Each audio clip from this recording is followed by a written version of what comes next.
Amelia Rosewood was 79 years old. Before retiring, she had been the vice principal at Southside Elementary, a woman of about 5 feet tall with soft, rounded hands and feet. She was pulling a bright red folding shopping cart, moving at a measured pace across the crosswalk. She glanced at the city bus that had stopped for her, and then she crumpled to the asphalt.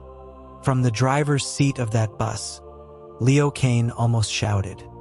His first thought was that this was a new, theatrical way to fake an accident. But Amelia Rosewood was a woman of unwavering integrity.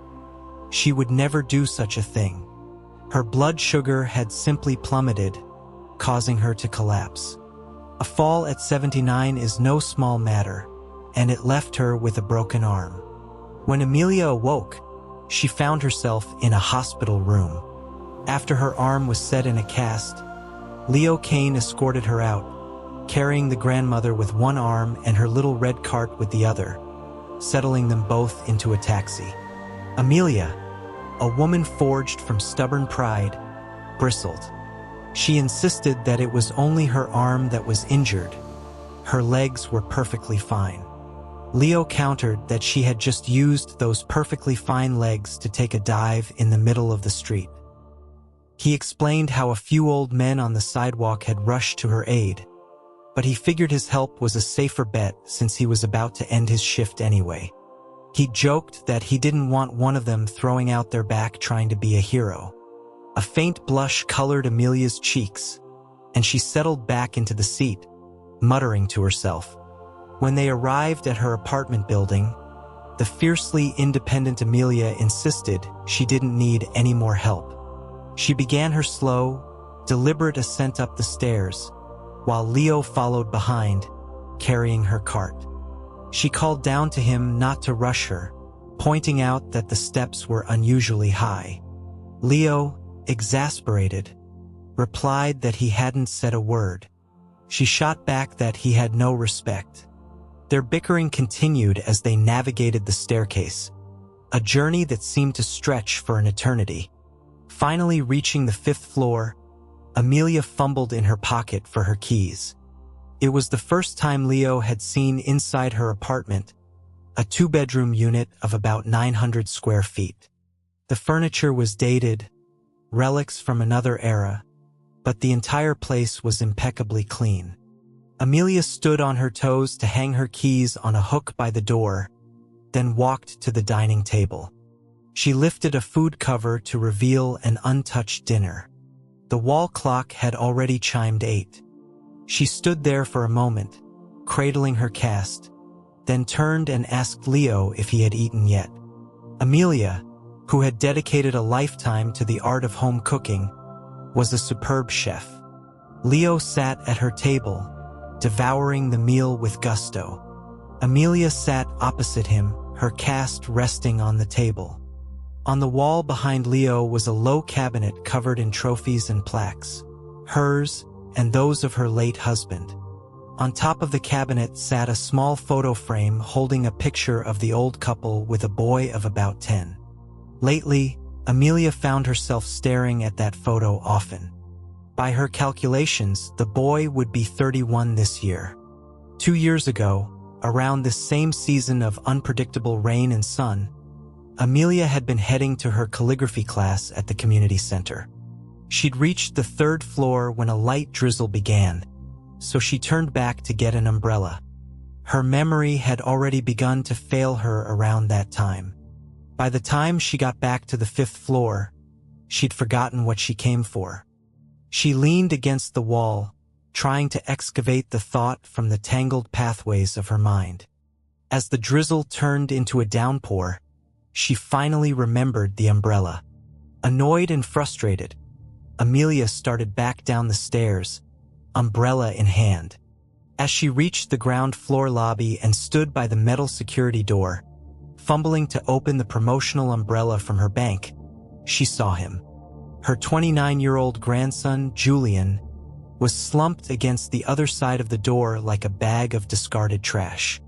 The rain was torrential, but he sat on the ground, head bowed, completely drenched and seemingly oblivious. Amelia would always blame herself for being too late with the umbrella. By the time she held it over his head, the world outside had already broken him. He looked up at her and said, "Grandma, I can't do this anymore." That was 2 years ago. For those 2 years, Julian had lived with Amelia.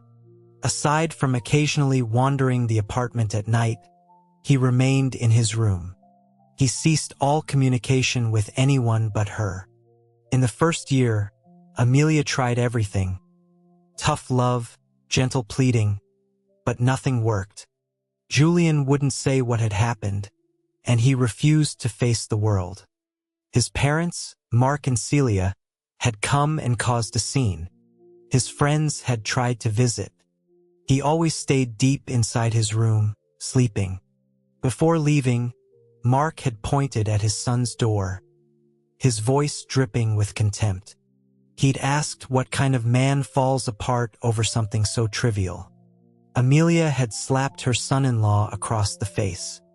She told him if he ever dared to speak to her grandson that way again, or if either of them ever set foot in her home again, they would regret it. Sitting at the dining table, Amelia sighed. Leo, his mouth full, gave her a thumbs up.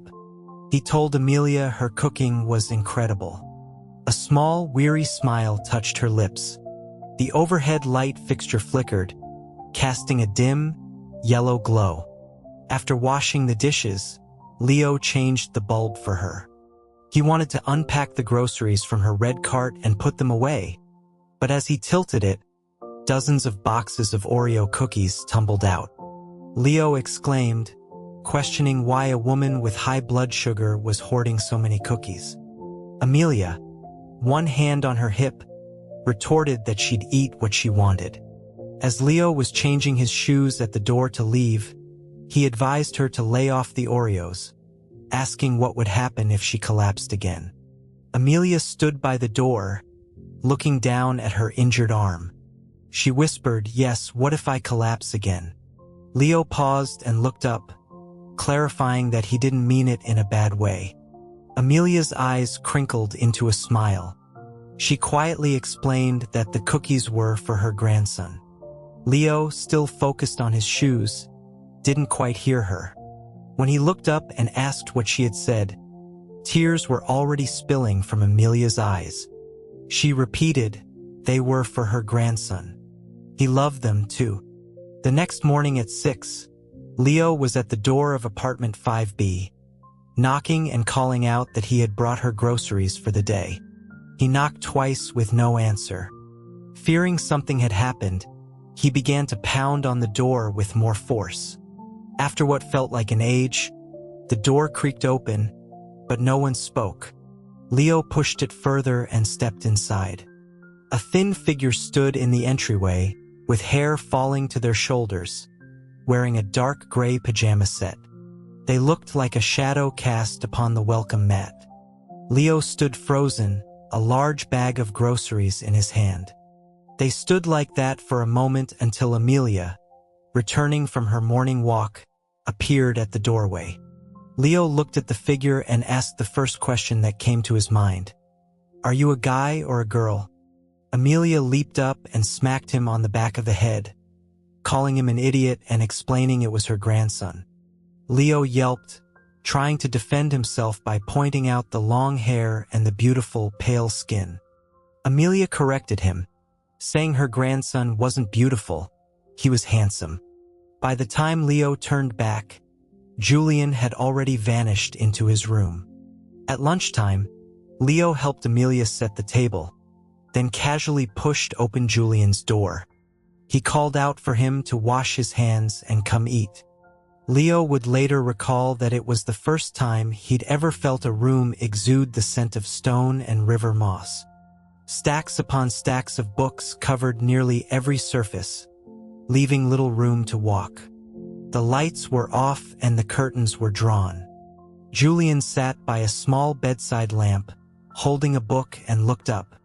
Leo let out a soft wow, crouching down to touch the spine of a nearby volume. He asked Julian if he could come in and look around, promising not to mess anything up. Julian remained silent. And so, for the first time in 2 years, someone else entered Julian's room. Leo carefully picked his way through the stacks of books as if playing hopscotch, finally reaching the bed and sitting on the floor beside it. He introduced himself as Leo, a bus driver on the 188 route, the one that passes the City Art Museum. When Julian didn't respond, Leo, as if struck by a sudden realization, began to gesture wildly with his hands, his mouth moving in exaggerated shapes, asking if Julian was deaf or unable to speak. Seeing no reaction, he performed his clumsy sign language again. Amelia called for him from the living room. Leo hopped up, lightly tapped the book in Julian's hand, and said he had to go. The room fell silent again. After a long while, Julian spoke to the empty air. "I've never taken it." At 7 that evening, after his shift, Leo waited by the rotisserie chicken counter at the local market. A few golden brown chickens rotated slowly in the display case. A typhoon was passing through the region, bringing relentless rain. Leo took off his baseball cap and stared blankly at the evening news on the wall-mounted TV. He heard that a new condo development had gone bankrupt and that a patient at the hospital was in a coma after accidentally taking another patient's medication. The man behind the counter handed him half a chicken, neatly cut and boxed. Leo smiled and thanked him. He drove to Amelia's building, intending to bring the chicken as an extra dish for dinner. As he parked, he saw the twin old men who lived on the second floor playing chess in someone's open garage, fanning themselves and gossiping about Amelia's family. Leo, holding the chicken, squeezed in to listen. The two old men moved their fans in perfect unison. One would say something and the other would repeat it. "Been 2 years since he came out." "That's right, 2 years. Something bad must have happened." "Yep, something bad." Leo crouched down and asked why he hadn't been out in 2 years. One of the men, waving his fan, said he heard Julian used to be an architect. Maybe something went wrong with a project. Yeah, maybe something went wrong. Leo, holding the box of chicken, pressed further, asking what had happened. The first man placed a black piece on the board. The other followed with a white one. "Don't know." "Do you?" "Don't know." "You?" "Nope. Nope." Leo asked again if he had really not been downstairs in 2 years. The men nodded. "Never seen him." "Nope, never." As Leo stood up to leave, one of them grabbed his arm. "Where'd you get the chicken?" "The chicken, where'd you get it?" That night, when Leo went upstairs, Amelia was alone on the sofa, folding laundry with one hand. She had already eaten. Under the food cover on the table, she had saved dinner for Leo and Julian. Leo placed the chicken on the table and asked if Julian hadn't eaten yet either. Amelia glanced at him and told him to just eat his own food. Leo sat down, took a bite of pot roast, and once again praised Amelia's cooking. After he finished and washed his dishes, he joined her on the sofa to help fold clothes. The rain outside grew heavier. Amelia suddenly remarked that his appetite was unpredictable. Sometimes he wouldn't eat dinner for days. Leo, folding a pair of gray pajama pants that Julian had worn, just said, "Oh." Amelia stopped what she was doing and stared at the blank TV screen. Sometimes, she added, he didn't sleep either. It was true that Julian often couldn't sleep. At night, he would wander through Amelia's apartment. He would sit on the lounge chair on the balcony and smoke. The next morning, the tea caddy she used as an ashtray would be cleaned out and returned to its original spot. Amelia no longer told him to smoke less or not to smoke at all. In the same way, there would always be a box of Oreos on the coffee table for him and a small blanket draped over the sofa. Amelia had been a teacher her whole life, had 4 children, and countless students, colleagues, and friends. But since Julian moved in, she stopped inviting people over. One evening, Amelia was sitting on the sofa, covered with that same blanket. As Julian came out for a glass of water, his grandmother, her hair down, smiled sleepily at him. She asked if he would come with her to celebrate her 80th birthday. Julian stood frozen by the dining table, water glass in hand. Amelia shook her head. It was all right if he couldn't. Later, sitting on the sofa at 2 in the morning, Julian pulled that blanket over himself. He picked up a box of Oreos. For the first time, a sticky note was attached to it. "Hey, it's Leo. Open the top drawer of the coffee table." Julian bent down, opened the drawer, and took out what was inside. It was a small box, also with a note. "Hey man, I'm giving you my Bread Man night light. I turn it on when I can't sleep." Julian pressed the button. The entire figure lit up, casting a pattern on the floor like shattered stars. Julian hugged his knees and stared at the broken light on the floor. The next night, Julian found a note on the refrigerator door. Leo had written that he and Amelia had created a special rainy season beverage and invited him to try it. Julian obediently opened the door and poured himself a glass of the juice. He sipped it, tasting something like pear, avocado, and chia seeds. After finishing, he went to the balcony to smoke. In all this time, he had only met this Leo person once. He was tall, with eyes that seemed to be permanently smiling, making you feel he was genuinely happy. Julian, his long hair loose, took a drag from his cigarette and blew smoke into the curtain of rain. The third night, he found a sticky note on his ashtray. "Do you like water lilies?" Julian didn't know why Leo was asking. The next evening, he saw a small bouquet of them on the dining table. Amelia wouldn't waste money on flowers. A note on the vase from Leo explained that they were from his father's garden. They had just come into bloom. He wrote that they would open during the day, so Julian should remember to come out and see them. Julian stroked a petal. He had almost forgotten the texture of a real flower. That night, for the first time, he learned that purple water lilies had a sweet fragrance. The next morning, Amelia put the vase on the balcony where it would get sunlight before she went downstairs for her morning exercises. Leo, who had the day off, met her downstairs, got the key, and ran up. When he opened the door, Julian's bedroom door was open. Leo searched the living room and then saw him. Julian was leaning against the balcony railing, looking at the purple water lilies, which were still closed. It was a rare sunny day. Julian had tied his hair back in a low ponytail. He was wearing a tank top, just standing there, waiting for the flowers to open, occasionally leaning in to smell them. He had a small, gray-brown mole on his earlobe that looked like an earring. Leo stood behind him, keys in hand, just watching. Even after seeing the water lilies, Julian rarely appeared during the day. Leo worriedly asked Amelia if he might be deficient in vitamin D. Amelia almost laughed. They were at the dining table making meatballs. Amelia directed, and Leo stood at attention, pinching the meat mixture, saying, "Yes, Ms. Rosewood. Right away, Ms. Rosewood." They put the finished meatballs in the freezer. Leo wrote a note and stuck it on Julian's door. It said that the second shelf of the freezer contained pork and mushroom meatballs. People who have eaten them reported that their backs no longer ached, their legs felt stronger, and they might even be a cure for calcium deficiency. He signed off with "Remember to eat them for a midnight snack." Leo. That night, when Julian came out of his room, he stared at the note for a long time. One day, after Leo had left, Julian came out of his room for water. Amelia stood behind him and asked if Leo's presence bothered him.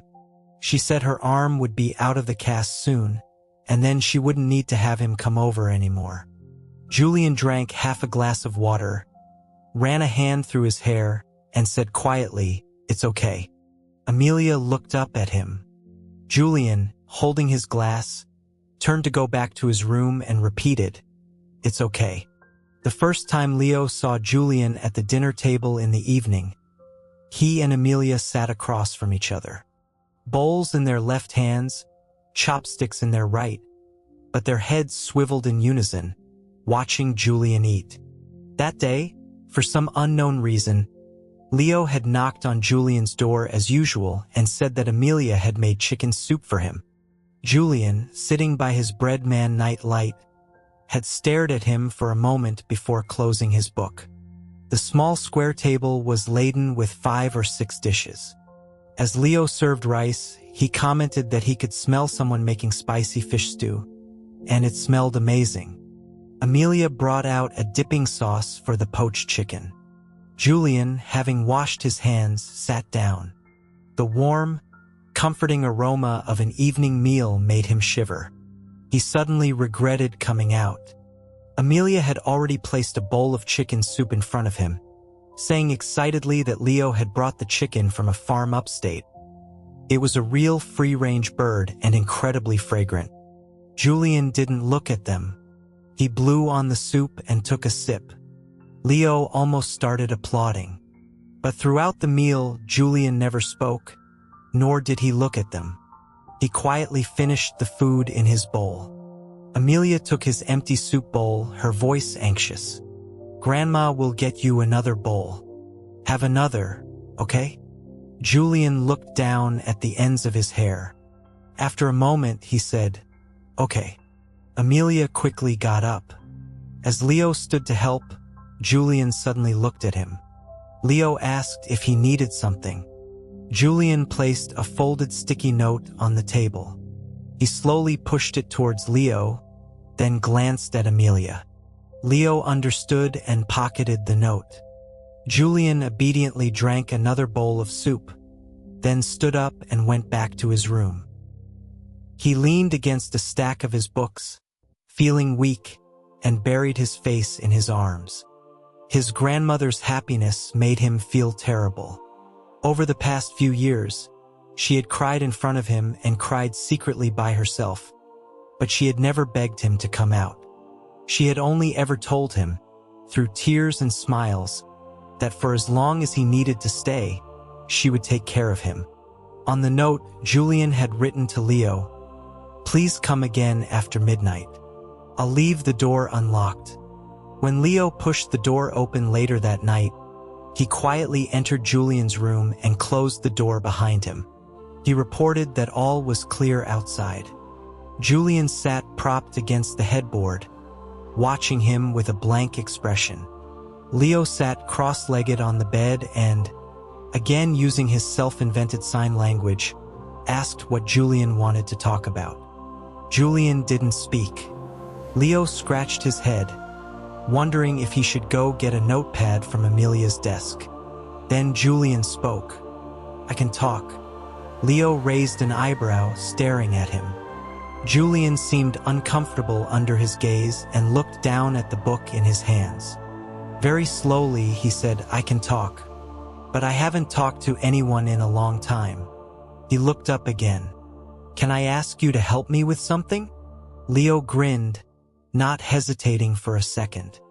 "No problem." Julian paused, his mouth slightly open. A small smile appeared on his face. He hadn't smiled much in the last 2 years. Even the act of moving his facial muscles felt difficult. Leo looked around the book-filled room. Julian, sitting in the depths of it, seemed like Rapunzel, trapped in a tower for a very long time, who had one day let down her long hair to invite him up. This Rapunzel asked if Leo would help him practice going downstairs a few times. He wanted to try to attend his grandmother's 80th birthday in November. Julian looked down, rubbing his thumbnail. He said it would be a lot of trouble, but he didn't think he could do it alone. Leo looked at Julian, then suddenly reached out and grabbed his arm. "So let's try when there's no one around, in the middle of the night. How about it? Want to try tonight?" Julian frowned and pulled his arm back. "I'm tired tonight. You should go." Leo was kicked out of Julian's room. Before he left, Julian reminded him not to tell his grandmother. If he still couldn't do it, she would be disappointed. The next night, Leo waited for Julian in the hallway. Julian had changed out of his pajamas and was wearing a white t-shirt and jeans that looked a little too big for him. He had his hair tied back and was holding Amelia's long-handled umbrella. As he stepped outside, Leo, leaning against the wall, gave a soft whistle. Julian flinched and immediately tried to retreat back into the apartment. Leo grabbed his hand. He led him step by step, slowly down the stairs. The couple on the 4th floor were new and notoriously grumpy.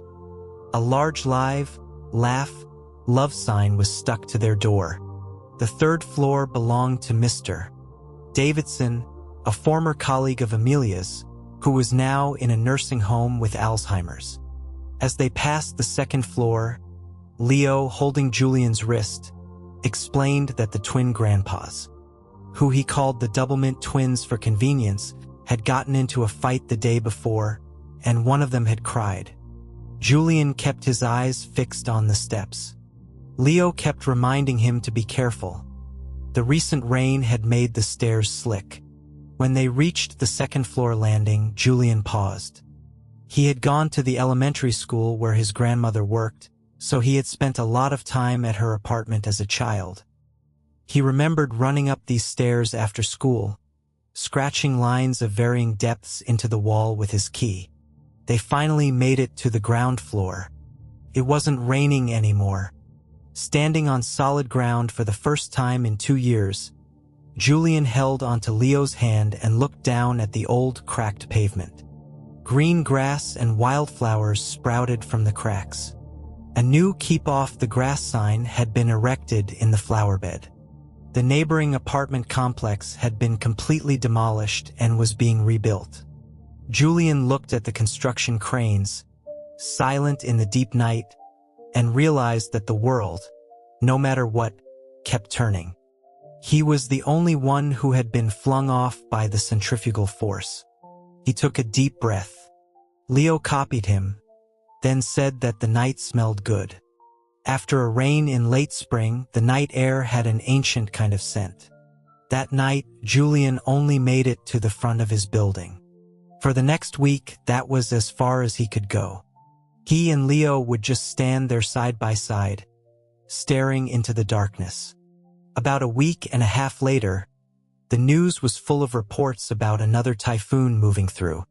Leo's bus route was suspended for the afternoon. He wanted to tell Julian that maybe they should skip going downstairs that night, given the wind and rain, but he realized he didn't have Julian's contact information. He couldn't break his promise, nor could he call Amelia and tell her. So that night, Leo braved the storm and drove to the apartment complex at midnight. He and Julian stood at the 3rd floor landing window watching the rain. Julian reached his hand out and caught some of it. The temperature and the weight of the rain felt entirely new. Around 1 in the morning, the wind was so strong that Leo didn't dare drive home.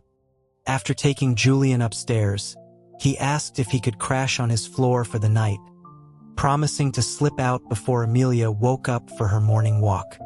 Julian didn't say yes or no, simply letting him follow him inside. Leo took off his shirt and flopped onto the bed. Julian, holding his book, stood by the bed, suddenly wanting to wrap up the intruder and throw him in the dumpster outside. Having another person in his room made his skin crawl. He sat on the floor and continued to read. Leo propped his head on his hands and watched him. He suddenly loved this room, filled to the brim with books new and old. Amelia had told him that every so often, Julian would give her a list of books to buy.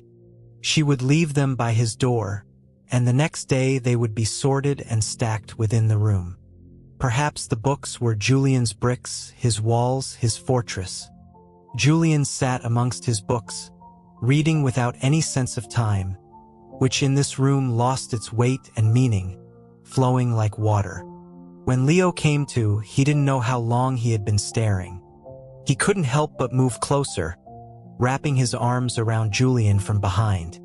Julian jumped, trying to pry his hands off, telling him not to hold him.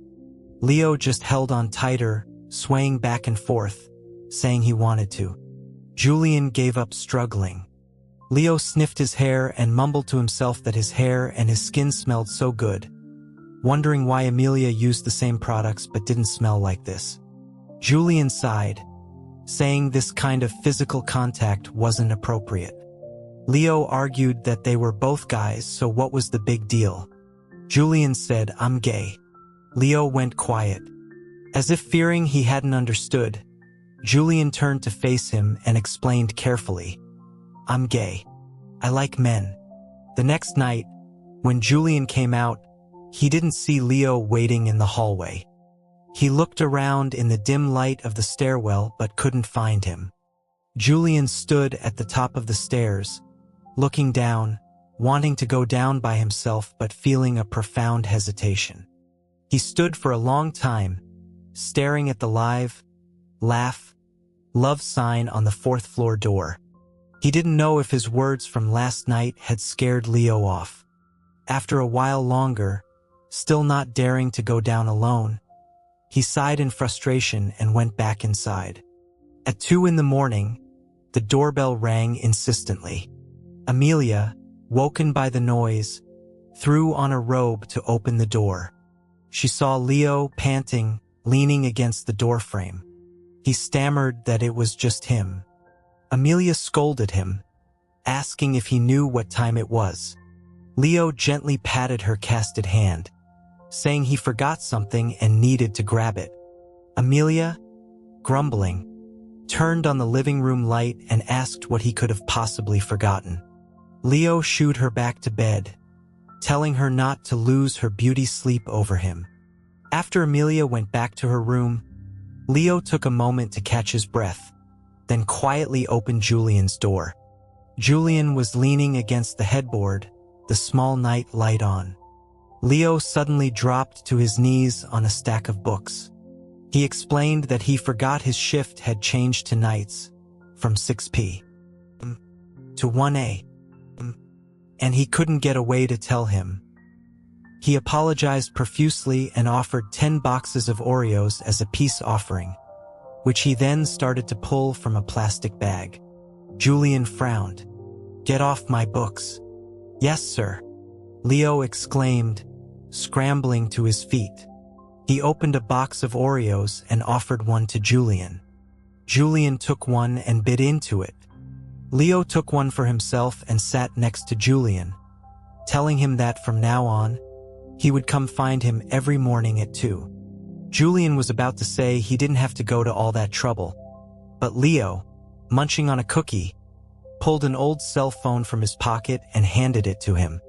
He mumbled that it was his old phone with a new SIM card. He was the only contact. Julian could call if he wanted to, but no pressure. He just didn't want to be unable to reach him again. Julian tapped the phone. The screen lit up, showing a lock screen photo of Leo with his parents. His father was very thin, his mother very plump, and a 10-year-old Leo was sandwiched between them, grinning ear to ear. Leo looked embarrassed, explaining that they were his parents who grew flowers and fruit upstate. They were good people. Julian's fingers swiped across the screen. He was silent for a while, then asked curiously, "How old are you?" Leo, holding the cookie box, said happily, "I'm 27. Today's my birthday." After Leo left, Julian kept holding the phone. The light from the screen seemed unnaturally bright in the dark room, a kind of light that had become strange and unfamiliar to him. He placed it on the nightstand, but a moment later, picked it up again and unlocked it. Leo had deleted everything else. The only contact was for himself, labeled "Your personal assistant," followed by a heart emoji. Julian opened the messaging app and, after some hesitation, slowly typed, "Hello." A reply came back almost instantly. "Hey man, you texted me, that's awesome." Julian looked at the exclamation points and for some reason pictured a small dog chasing its own tail. The message tone chimed again a few seconds later. "You're still awake? What are you up to?" "I just parked downstairs. Now I'm on the 3rd floor. Now the 5th. Julian hadn't typed in 2 years. With great difficulty, amidst Leo's barrage of messages, he sent back a single line. "Happy birthday." Leo immediately called. Julian hadn't heard a ringtone in so long. The sound was still as monotonous and impersonal as ever, repeating itself over and over. He hesitated, then reluctantly answered. Leo's voice was full of joy. "Thanks, man. I wasn't telling you this, but I just walked into my door. It really hurts, and I kind of want to cry, but it's my birthday, so I won't." Julian, holding the phone, couldn't help but smile. Before his shift the next day, Leo accompanied Amelia to have her cast removed. It was a hot day. They sat by a flower bed outside the hospital, each eating a popsicle. Leo asked if she was going to collapse again after finishing it. Amelia exclaimed that she had taken her medicine, and that after taking her medicine, she needed a moderate amount of sugar. Leo shrugged. Amelia wiped her mouth with a napkin. "To live a few more years, I haven't slacked off for a moment," she said, looking at the people coming and going from the hospital lobby. "You know," she continued, "I was the one who named him Julian. At the time, I just wanted my youngest grandson's life to be interesting. He was always so good in school, and gradually I started to have so many expectations for him. Now I wonder if all these years I was part of the problem too." Leo paused. "Amelia, your popsicle is dripping on your pants." Leo drove Amelia home. The Doublemint twins were playing chess downstairs again. Leo went up with her to mooch lunch.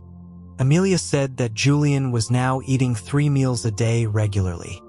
Sometimes he came out to eat with them, sometimes not, but at least he was eating.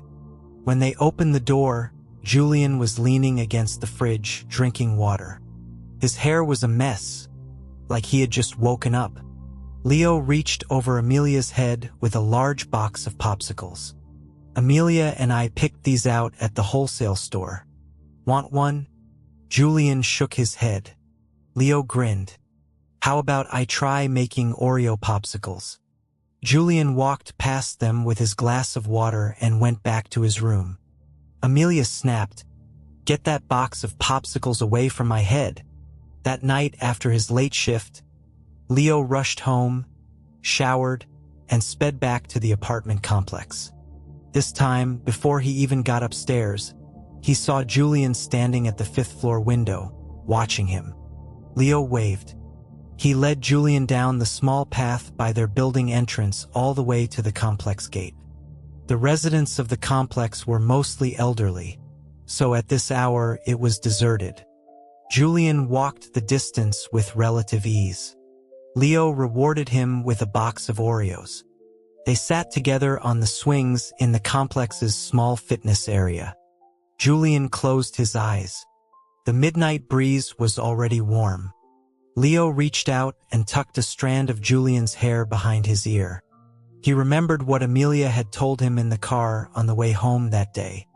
Don't be fooled by how he is now. He used to be the kind of person who never seemed to fail at anything. Amelia had been quiet for a long time, then turned to Leo. I know you're helping him. For my sake, please don't give up on him. The first night Julian had walked downstairs, Amelia had stood behind her bedroom door, her eyes red. Later, she had crouched by the door and cried until she couldn't stand up. When she visited her old friend Mr. Davidson in the nursing home, she had combed through his thinning hair and said, "David, old friend, I feel more and more like a withered root, a falling leaf. I think a person knows when their time is running out. But I don't dare. I can't bear to leave him."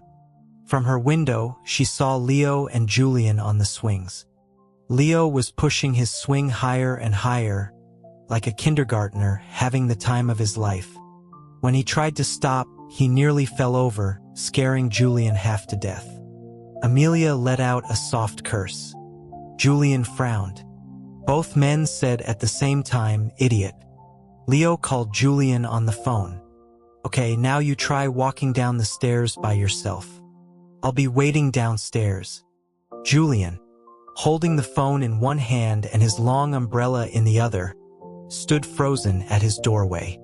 Leo said he wouldn't hang up, that he would be waiting. Julian looked down at the staircase before him. It looked like a deep cave, and the air held the faint scent of rain. On the other end of the line, he could hear Leo's breathing. Julian slowly descended the stairs. Leo asked him if he could see the live, laugh, love sign. Julian said he could. Leo asked if he was passing Mr. Davidson's old shoe rack now. Julian was silent. After a moment, he said he saw it. He made his way, ever so slowly, to the ground floor. Leo was there, holding up his phone, waving vigorously. Julian felt exhausted. Leo steadied him, telling him he did a great job, that he was so proud of him. The motion-activated light in the lobby, which was always flickering, suddenly went out. Julian leaned his forehead against Leo's shoulder, drained of all strength. Leo froze. He gently turned Julian and wrapped an arm around his waist. Leo suddenly wondered about Julian saying he liked men. Had he been with men before? What was it like when they kissed, when they were intimate? He couldn't imagine it.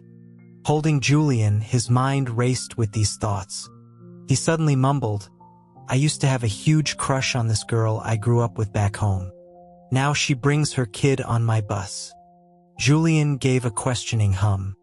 Leo let go, awkwardly rubbing the back of his head. "It's nothing." Julian said, "Sounds like you don't have much game." Leo froze, then sputtered, "What do you mean, no game? Plenty of girls have liked me. My mom says I'm one of the most handsome guys in our whole town." Julian said, "Your mom sounds nice." Lately, Leo had noticed that as Julian started to speak more fluently with him, he began to exhibit a certain genetic trait inherited from Amelia: a sharp, sarcastic wit. Julian had already started walking away. Leo caught up to him, grabbing his hand and wiggling his fingers. "Hey, what did you mean by that?" Julian ignored him. A few nights later, only Amelia and Julian were at the dinner table. Amelia explained that Leo had called to say he was on his day off and was having dinner with friends, so he wouldn't be coming over. Amelia, holding her old flip phone, grumbled that he was really treating her place like his own home, even reporting when he wouldn't be there for dinner. Leo had been cooing on the other end of the line, "From now on, Amelia, you're my second grandma." Amelia had called him a little brat. In any case, that evening there were 4 dishes on the table but only 2 people eating. "That boy went out with his friends," Amelia said. Julian nodded and took a bite of asparagus. Leo's 2 childhood friends, Finn, an apprentice at a hair salon, and Sam, a mechanic, wanted to celebrate his belated birthday. They had all grown up together in the same small town. None of them great students, always messing around together. Sam had been a quiet kid. He remembered his mom dropping him off at the village preschool, and he would just squat outside with his little pillow, refusing to go in. The teacher tried to pull him, and a few other kids, thinking it was a game of tug-of-war, ran out to join in. The teacher, annoyed, asked him what on earth he was doing. Sam, tears streaming down his face, cried that he wanted to be a tree. Leo and Finn, who were in the same class, excitedly squeezed in beside him, squatting down and asking Sam how to do it. They wanted to be trees too. The 3 of them squatted there like 3 mushrooms growing on moss until Leo finally asked Sam if they could be people again. Sam nodded, and the other 2 stood up in relief. The preschool teacher had predicted that if those 3 ever amounted to anything, she'd change her name. Bizarrely, the teacher later found her birth parents and did, in fact, change her name. But Leo and his friends had indeed not grown up to be particularly successful. Sam opened a few beers and clinked them with Leo and Finn. Finn, despite his nickname Big Fish, was as skinny as a shrimp. He asked Leo why the bags under his eyes were so big, teasingly wondering if he was secretly piloting a rocket instead of driving a bus. It was early evening and the outdoor diner wasn't crowded yet. The owner brought over 2 large platters of grilled food. Leo drank half his beer. "You wouldn't understand." Finn scoffed. Leo suddenly asked them, "Could you guys stay in a room for 2 years without going downstairs? Could you do it?" Sam said that sounded like 2 years in prison. Leo, chewing on an empty skewer, mumbled, "Exactly. What kind of pain makes someone lock themselves away for 2 years?" Finn started asking again what Leo had been up to. Leo just said he wouldn't get it. The truth was, he didn't really get it himself. That night, Julian slowly walked past the laugh, love sign, past Mr. Davidson's old apartment, and saw a broken chessboard outside the Doublemint twins' door. When he reached the first floor, he didn't see Leo. A wave of anxiety washed over him.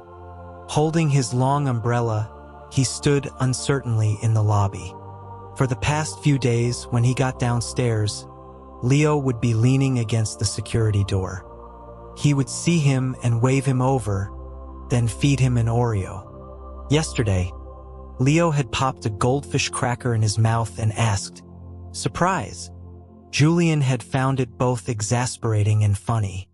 Julian took out his phone and called his personal assistant. Leo's voice on the other end said, "Come on out." So, for the first time, Julian pushed open the security door by himself and walked onto the main path of the complex. He walked alone on the rain-slicked pavement.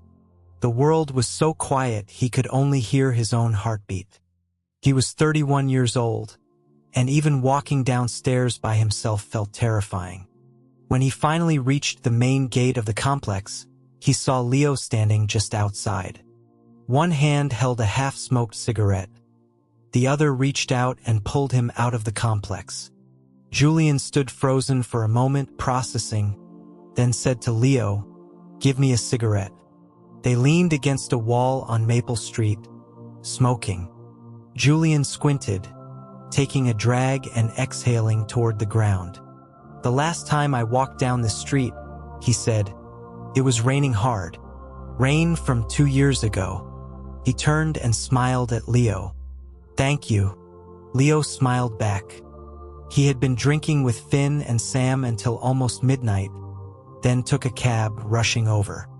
Julian commented on the smell of alcohol on him. Leo deliberately leaned closer. "Gonna make you stink too." Julian pushed him away, asking if he was bored.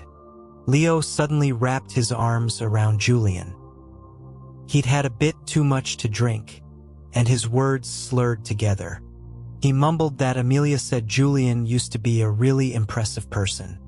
He and his friends, on the other hand, were just ordinary guys who weren't doing that great.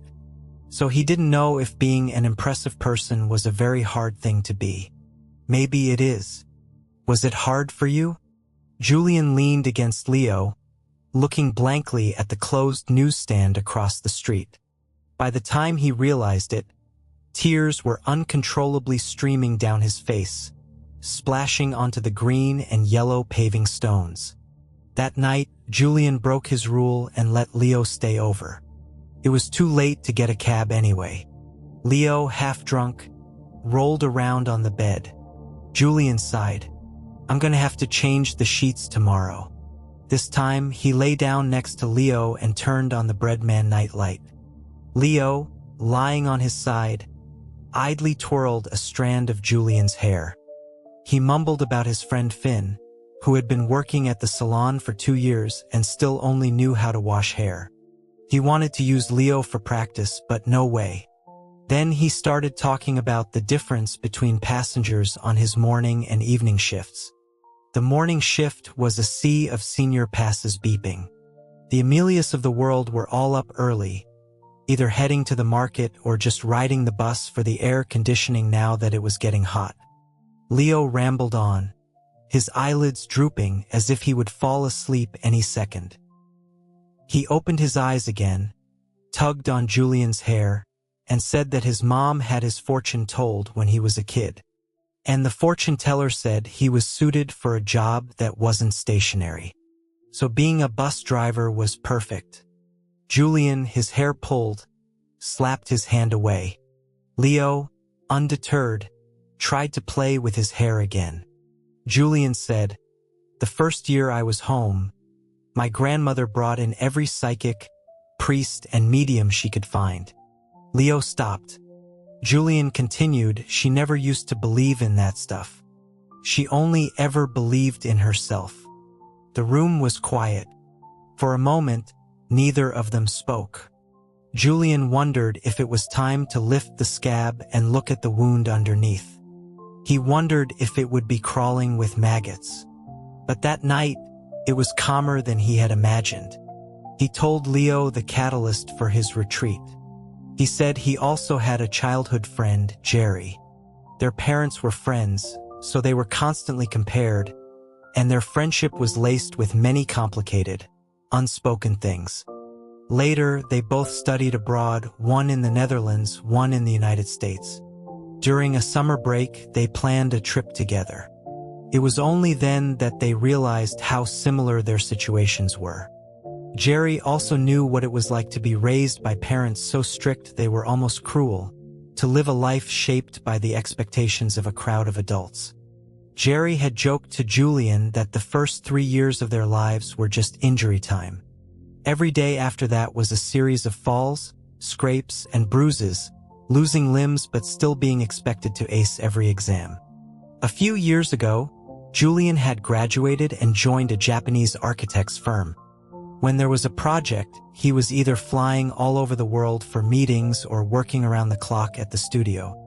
Jerry had called him, but Julian was too exhausted to deal with it. The day he finally called back, Jerry said he wanted to meet up. Julian looked at his schedule and said he'd see. That month, his team's project fell through, but then they immediately got a project in the U. So he flew back. He proactively asked Jerry to meet, but on the day of their meeting, he got completely buried in his work and forgot. Julian asked Leo, "Have you ever experienced this? Something your mother said to you a long time ago echoes back in your ears years later. It happens to me all the time. My mother's voice telling me, 'You're not good enough. What right do you have to stop?'" So that day, I didn't stop to go meet Jerry. By the time Julian looked up from his computer, Jerry had already jumped into the lake where they were supposed to meet. He heard 3 divers had to go in to pull him out. When they brought him up, his face was covered in seaweed, his skin a purplish white. He had tied rocks to both his ankles. It was a very determined act. At the funeral, Julian overheard people talking behind him, saying how selfish Jerry was. After all his parents had done for him, all they had sacrificed. Julian remembered the first time he met Jerry at their tutor's house. They sat on opposite sides of a small, mushroom-shaped table. Jerry introduced himself. They had just looked at each other across that table, and Jerry had given him an awkward smile. After it happened, Julian continued to go to work every day, doing what he was supposed to do. He realized he didn't even have a second to stop and grieve. His schedule was packed. The work was endless. Until he also felt like jumping into that lake. One day, he stared at the blueprints on his computer for a long time and started to not understand any of the words or numbers. He threw up. First the food he had eaten, then bile, then blood. He went to see a psychiatrist. Celia, his mother, somehow heard about it and flew to Japan to take care of him, to accompany him to his appointments. She handed Julian the medication the doctor prescribed and said it was okay. Just take it, get better, and then start trying again.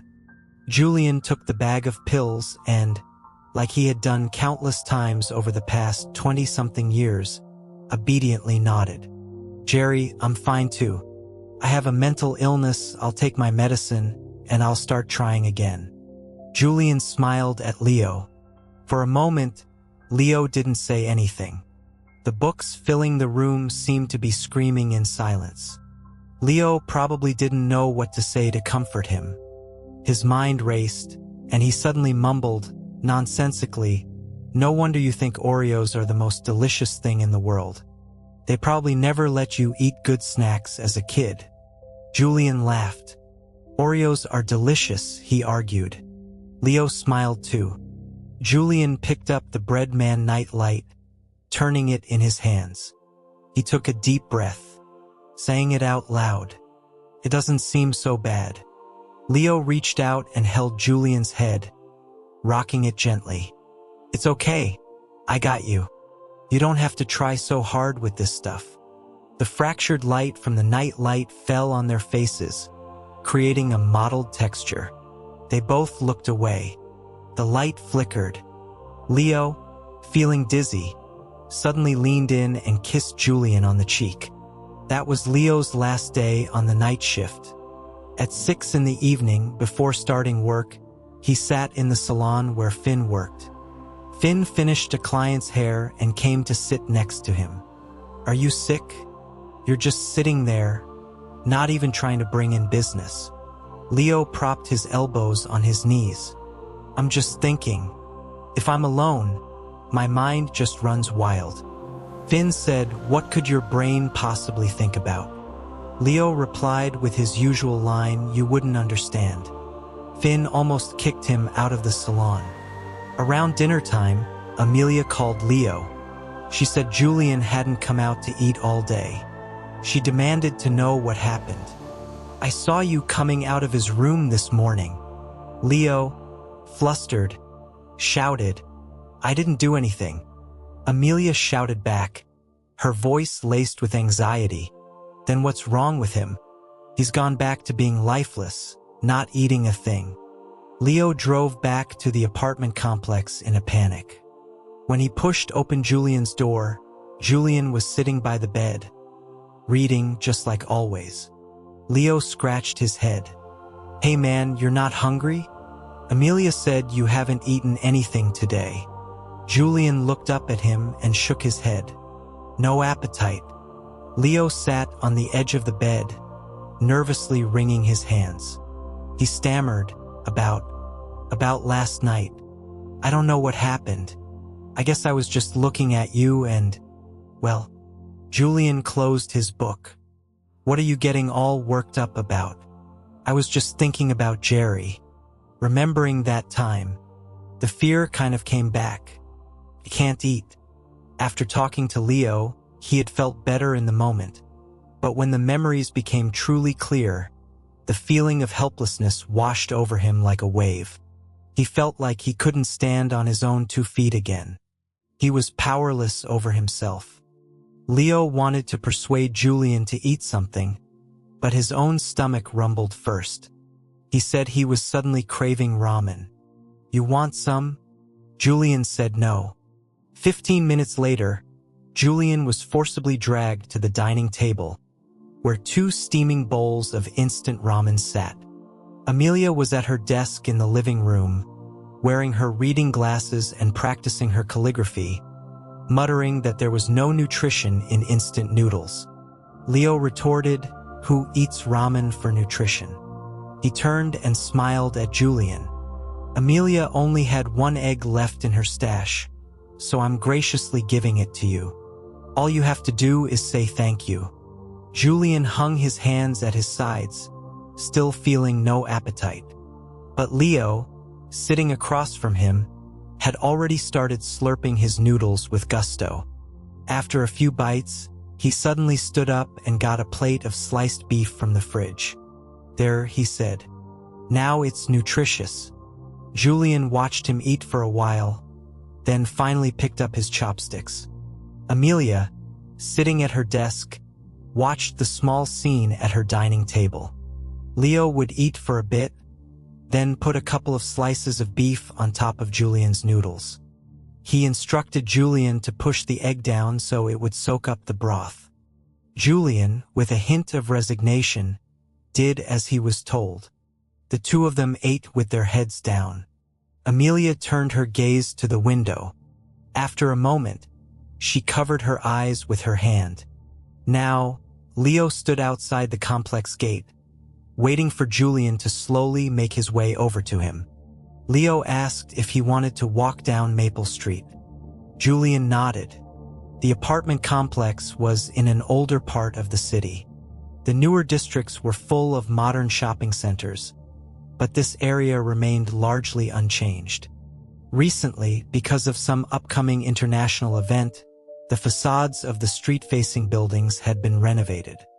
The 24-hour convenience store on the corner was still open. The clerk would see the two men every morning at dawn, walking aimlessly down the street and back. He probably just thought they were strange. But Leo loved that time of day. It felt like the world only consisted of the two of them and this convenience store. Julian would talk intermittently, sometimes telling Leo about something he had read in a book. He would look down as he spoke very casually. After about 2 laps, he would be out of breath and say he was tired. And that would be the end of their walk for the day. Leo would walk Julian all the way to his 5th-floor apartment door. As Julian took out his key, Leo found himself feeling an inexplicable sense of disappointment. Oh, today's walk is over.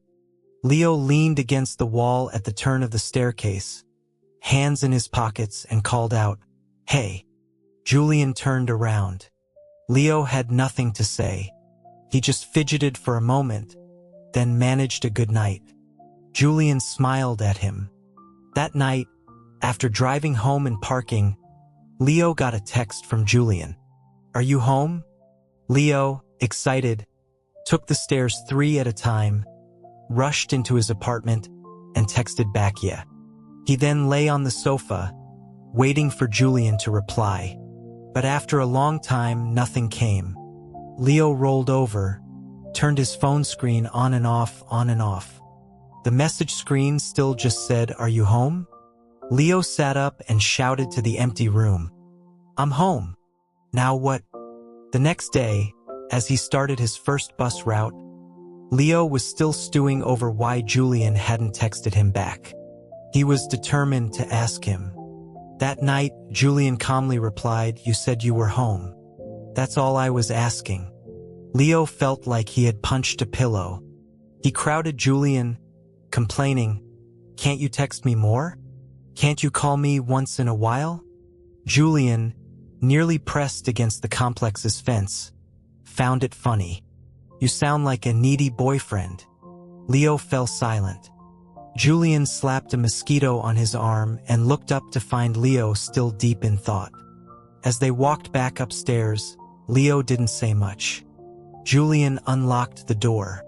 That night, just as Leo turned off Maple Street, his phone rang. It was Julian. Leo picked up. "What's up? Are you not feeling well?" Julian laughed. "I was worried you weren't feeling well, so I called. Feeling better now?" Hearing Julian's voice, Leo's face flushed with excitement. He rolled down his window a little and grumbled, "It's all right." Julian said, "Oh," then asked, "So what should I do?" Leo didn't say anything, but he refused to hang up. He wouldn't let Julian hang up either. Leo just held the phone as he went upstairs, held it as he lay down on his bed, talking nonsense with Julian. For a while, neither of them spoke. All he could hear from the receiver was the sound of Julian turning a page. Julian asked if he was asleep. Leo said no. They continued to stay on the line.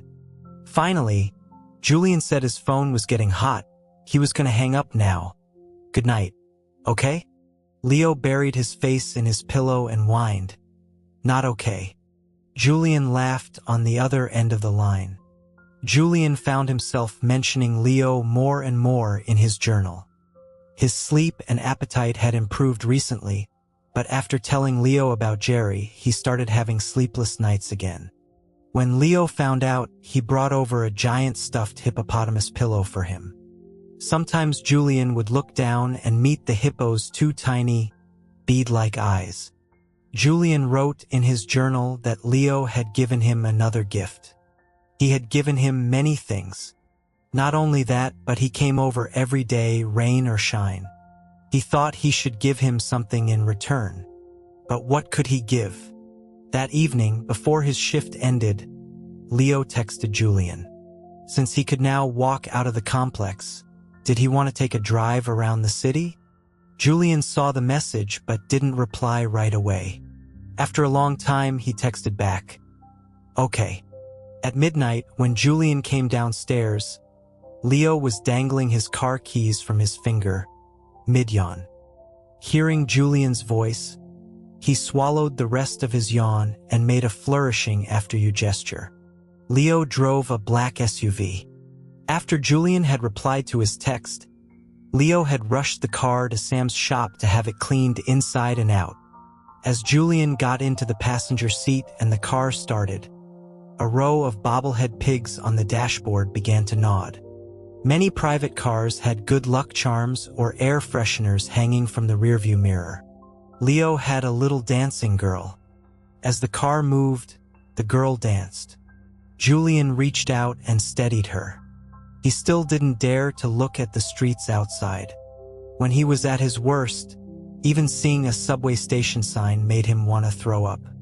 During his working days, it felt like he was always taking the subway at dawn or late at night, spending all day in the studio without seeing the sun, just taking vitamin D pills to console himself. Leo said from the driver's seat, "Look, man, the route I'm taking starts from the east side, then goes along Lakeside Avenue. I can only go 15 miles per hour on the crosswalks. I just can't drive fast anymore. Last time a friend drove my car back to my hometown, he kept saying the old man on the three-wheeler next to us was faster than my four-wheeled car." Julian turned to look at him. Leo glanced back, grinned, and said, "But this way is safer." He continued, "Look, now we're passing Lakeside Park. The little ducks are all asleep at this hour. The next intersection is the City Art Museum." Leo rolled down Julian's window a little. The wind rushed in. Julian smoothed his hair down. Leo reached over with one hand and started playing with it. Julian said, "Two hands on the wheel." "Yes, sir," Leo shouted. After circling back to the apartment complex, Leo parked the car in front of their building. Julian, leaning back in the passenger seat, asked him, "I've been thinking I want to give you something, but I can't think of anything. I thought maybe I should just ask you directly if there's anything you need." Leo squinted and mumbled, "What do I need? What do I need?" His face suddenly turned red. He fiddled with the dancing girl, turning her upside down and back again. Julian said, "Stop torturing her." Leo stammered that, "Well, I was just wondering if you could. Let me kiss you again." Julian looked at Leo and frowned. Leo's face was beet red. He explained, "No, I'm not harassing you. I swear. I don't know what's wrong with me. After I kissed you last time, I've been thinking about it for days. I'm starting to wonder if I'm even straight anymore." After saying this, he didn't dare to look at Julian, muttering, "If not, that's fine." The two of them sat in the car. One in the driver's seat, head bowed, contemplating a painless way to end his life. The other watching him with great interest. Julian suddenly reached out a hand and touched Leo's earlobe. Leo turned his head. Julian swept his hair back, leaned in, and kissed the corner of Leo's mouth. Leo's brain short-circuited for half a second. The only thought he could form was, "Holy shit." But before he could even articulate this thought, Julian was kissing his lips. Julian gently bit his lower lip, then pulled away. He patted Leo's cheek. "Do you like your gift?" Leo was floating in space. Julian unbuckled his seatbelt, opened the door, and went upstairs. Leo was still sitting there in a daze. When he finally returned to Earth, he said again, "Holy shit," and then punched the seat a few times. The next evening, when Leo came to Amelia's for dinner, he just held his bowl and stared at Julian. Amelia had to call his name to snap him out of it. Whenever Julian spoke to him, he would immediately put down his bowl and lean in closer. When Julian got up to get water or go to the balcony, Leo would follow him. Amelia, hands on her hips, pointed at Leo and said she should just get a needle and sew him to Julian's side. That day, Julian asked Leo to run an errand for him, to go to a bookstore and find a few books. Leo, holding the list Julian had written, looked at it over and over as he went downstairs. Julian's handwriting was messy but had a strong character. Leo handed the list to the bookstore owner to help him find the books, then asked for the list back. He returned to the apartment complex with a large bag of books, pushed open Julian's door, and announced, "Your personal assistant has returned." Julian, his eyes on the page, didn't look up, but he smiled. Leo sat down next to him with the books. Julian reached for the bag. Leo held it away from him.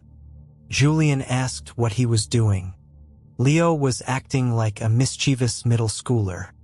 Every time Julian reached for it, he would pull the bag away. Julian, clearly bored by this game, gave up after a couple of tries. Leo sheepishly put the bag down. Here, you can have it." He hovered around Julian, twirling his hair or picking up a strand and blowing on it like a dandelion.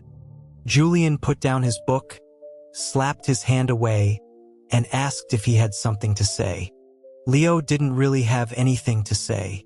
He just wanted to be near Julian. He started fidgeting with Julian's hand again. After a moment's thought, he said, "Well, I ran an errand for you today. Is there a fee for that?" Julian asked him, "Do you want money?" Leo exclaimed, "What would I want money for?" Julian asked again, "Then what do you want?" Leo didn't answer. He looked down as if deep in thought. He hugged the hippo pillow, rocking back and forth. After a moment, he suddenly leaned in and planted a loud kiss on Julian's arm, then jumped up and fled the room. He ran down the stairs, past the live, laugh, love sign, past Mr. Davidson's old apartment, all the way down to the Doublemint twins' chess table. He squatted down and buried his head in his hands. The twins turned to look at him. One said, "What's with this kid?" "Yeah, what's wrong?" "He's not moving."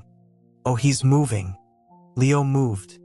His face was beet red as he muttered to himself, "I'm so screwed." When the weather got hot, the smell inside the bus became complex, especially during the morning and evening rush hours. The 188 route passed Lakeside Park, and a few parents with their kids got on. There were no empty seats. Leo made an announcement asking people to move to the back, but at 7 or 8 in the morning, every bus was packed to the doors. That day, for the first time, Leo heard the passengers talking about Julian. Perhaps people had talked about him before, but he hadn't paid attention. There was always a lot of gossip on the bus, especially in a small city like this where you could run into someone you knew and have a conversation from opposite ends of the vehicle. In any case, that day, 2 parents were talking about someone who had been at home for over 2 years, not leaving the house, not doing anything. One mother, holding her child's hand, said, "Isn't that just raising a failure? That kind of kid." Leo honked his horn twice, turned his head, and told them to move to the back. More people were getting on. At dawn, Leo went to find this kid. Julian was already able to wait for him at the bottom of the stairs a little earlier. Leo rolled down his car window and whistled. Julian looked up, opened the door, and handed Leo a small card as he got in. He had copied a few lines of a poem by Elizabeth Bishop, Insomnia, in pen. Leo started the car, and they drove slowly through the deserted streets, chatting. Julian seemed normal and healthy, like someone who would be grabbing an Americano at a coffee shop before heading to work the next day. But the next morning, the young couple on the fourth floor were moving out, cursing and yelling. Julian just stood at the top of the fifth floor landing, not even daring to go downstairs. When his personal assistant called him, Julian said he wasn't coming down today. Leo came up to find him. Julian was already hidden in his room, reading a children's picture book by the light of his small lamp. He was still terrified of meeting or interacting with anyone other than Amelia and Leo. But his grandmother's birthday party would not just have her, but all of their relatives, including Mark and Celia. At that thought, Julian almost wanted to give up. Leo asked him on the phone, "How about we start slowly meeting people you can trust? Like my friends?" Julian leaned against the headboard, thinking. He was the kind of person who had different friends in different stages of life. His best friend from middle school was gone after graduation. He didn't keep in touch with his high school friends either. He was always too busy with his own things to have much time for socializing. In the last 2 years, he had read in a book that in your teens, life flies by. From 20 to 30, every year is a fall. That was him. Julian didn't say anything. Leo, thinking the signal was lost, said hello? Couple of times. Julian gave a soft hum. Leo suddenly asked, "Hey, man, do you want to meet my friends? I guarantee they're 100% organic and preservative-free." That night, Leo animatedly described Finn and Sam to Julian over the phone. He said Finn had always been short, and even after he finished growing, he was still short. Sam, on the other hand, was built like a mountain. The three of them had sworn brotherhood in the mulberry orchard that Leo's family owned when they were 7. But the very day they became sworn brothers, he and Finn got into a fight over a bag of snacks. Julian laughed. Leo continued, saying Finn was now an apprentice at a hair salon, and his hobby was cross-stitching. The peony cross-stitch he had given Amelia was made by Finn. Sam was a mechanic, but he wrote things in his spare time. He hadn't shown them, probably because he knew they wouldn't understand. Even after hearing all this, Julian didn't immediately agree. He felt tired even dealing with small things. Sometimes he only felt okay when he was alone with Leo. It wasn't until mid-July that Leo mentioned the three of them were getting together to celebrate Finn's birthday. He asked if Julian wanted to join. The birthday party ended up being at Amelia's apartment. It was only then that Amelia realized how long it had been since her home was so lively. Finn was indeed small, but he was a fast talker. He walked in with the cake and immediately complimented the calligraphy on Amelia's wall. Sam was a bit shy, helping Leo set the table. Leo, under the table, held Julian's hand and introduced them. "This is Finn. This is Sam." Not their real names, of course. Nicknames. Finn also introduced Leo to Julian. "This is Leo Deo. This is his childhood nickname." Leo yelped, jumping to his feet. "Don't you dare say it." Sam shrugged. He already did. Leo, looking wounded, sat down and covered Julian's ears. "Don't listen to them, man. Don't listen." Julian managed a small smile. He couldn't really hear much anyway. Before they sang happy birthday, Leo whispered to him, "Are you tired? If you are, you can go back to your room." Julian nodded and went back to his room. The dining table fell silent. Julian collapsed onto his bed, feeling like a fish returned to its bowl, gasping for air. His mind was full of static. It wasn't until Leo came into the room and lay down beside him that Julian started to come back to himself. After that, Finn and Sam would occasionally come over with Leo. The three of them would sit on the sofa in a row, eating watermelon with Amelia. When Julian came out for a drink, he would see 4 heads, each one shorter than the next, lined up on the sofa, bobbing up and down as they ate. Leo would look up and ask him if he wanted some watermelon, saying it was really sweet. Julian would shake his head. After Finn and Sam left, Leo would cut up some watermelon and bring it into the room to share with Julian. Julian would say he didn't want to get the book pages sticky.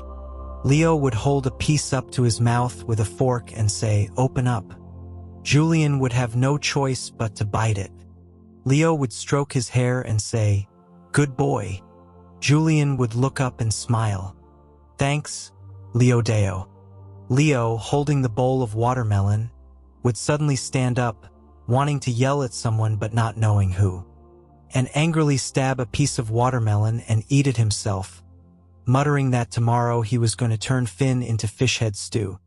Julian gradually got used to Finn and Sam's presence and was slowly able to go out and say a few words to them. One night, the three of them played a few rounds of mahjong with Amelia. They got hungry and ordered a bunch of late-night snacks. As Julian passed them on his way to the fridge for juice, Leo hooked his finger and asked if he was hungry, if he wanted to eat. He had expected Julian to shake his head again, but that night Julian, for the first time, sat down. They were talking about how Sam was getting married soon.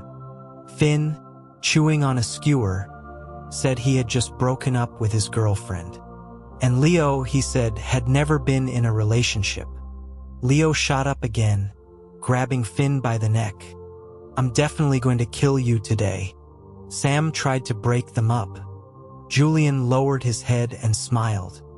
After being released, Finn, full of curiosity, asked Julian, "What about you, man? Have you been in a relationship before?" Julian took a sip of his juice and nodded. Leo put down his beer can. He stared at Julian, dazed. After Julian went back to his room, he was still staring at the door. Finn waved a hand in front of his face. "What's gotten into you, Leo Deo?" Leo tilted his head back and chugged a can of beer. He didn't know why, but when Julian nodded, he felt his heart sink all the way to the first-floor lobby, to be pushed around on the Doublemint twins' chessboard. He dragged his beer-heavy heart, pushed open Julian's door, and collapsed on top of him. Julian sighed. "I just took a shower." Leo held on to him, his eyes red. "Hey man, I've been thinking for days. When I think about you, I'm happy. When I see you, I'm really happy. Every day when I open and close my eyes, there's a little person in my head shouting, 'Julian, Julian.' What's wrong with me?" Julian tried to push him off, but couldn't. Leo, looking aggrieved, his eyes drooping, looked at Julian and asked, "Who did you date?" Julian thought for a moment. "In college." But Leo didn't let him finish. He suddenly kissed him, silencing his words. Julian could taste the beer in his mouth. Leo kissed him clumsily and awkwardly, like he was trying to start a fight. Julian could barely breathe. He finally managed to push Leo away with all his might. Leo fell back onto the bed, looking at Julian helplessly. "I'm sorry. The power went out in the apartment complex for a few hours one evening. It was sweltering. Amelia went downstairs to find a cool spot. Julian, who had stayed inside, got heat stroke. He took some medicine and felt drowsy, sleeping for a long time. When he woke up, it was already dark. A glass of iced tea was on his nightstand. Leo had left a note. Drink lots of water. Rest today. I won't come over tonight." As Julian sat up, he saw another piece of paper under the glass, damp from condensation. Julian opened it. Leo had written an apology letter neatly at the top of the page. Julian couldn't help but smile. He continued to read. Leo solemnly apologized for kissing him, then began to analyze the cause and effect of the incident with a great deal of self-reflection. Finally, he wrote, "So that's how it is. If you're still mad, how about I come over tomorrow with a feather duster and you can punish me? But before that, I have to say a few more things that might make you mad. The words you see above. I think I'm falling for you. If you want to be in a relationship. Here, Leo had crossed out a line and rewritten. Next time you want to be in a relationship. He crossed that out too and wrote. Next time you're looking for someone to date, would you consider me? He crossed out the entire sentence and wrote, I want to be with you. That night, Julian texted his personal assistant. It was too stuffy at home today. Can you still come walk with me tonight? A few minutes later, Leo replied with a surprising no. Julian paused. Leo immediately followed up with, I have something to do tonight. Julian thought for a moment and replied, okay. At Sam's auto shop, Leo slammed his head against the wall a couple of times. Sam, squatting down to look at the underside of a car, turned his head and told him that if he kept that up, he'd knock loose the few brain cells he had left. Leo squatted down and hugged Sam from behind. Save me, Sam. I'm in so much pain. Feels like a little hand is grabbing my heart, squeezing it. Sam mumbled, what are you talking about? Leo said dejectedly, what if he says no? He leaned against Sam's back, refusing to get up. That night, Leo couldn't sleep. The next day was his day off, so he just got up and smoked by the window. As he had told Julian before, he had liked a girl in his class once. But Finn liked her, and Sam probably had a secret crush on her too, so he just went along with it. In middle school, they got free milk at school, and everyone got different flavors. The girls seemed to like strawberry.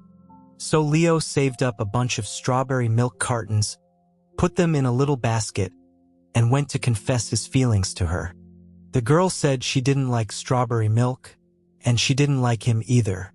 Leo, holding his cigarette, grabbed his head and groaned, oh God, Julian was different. When that girl said no, Leo had forgotten about it the next day.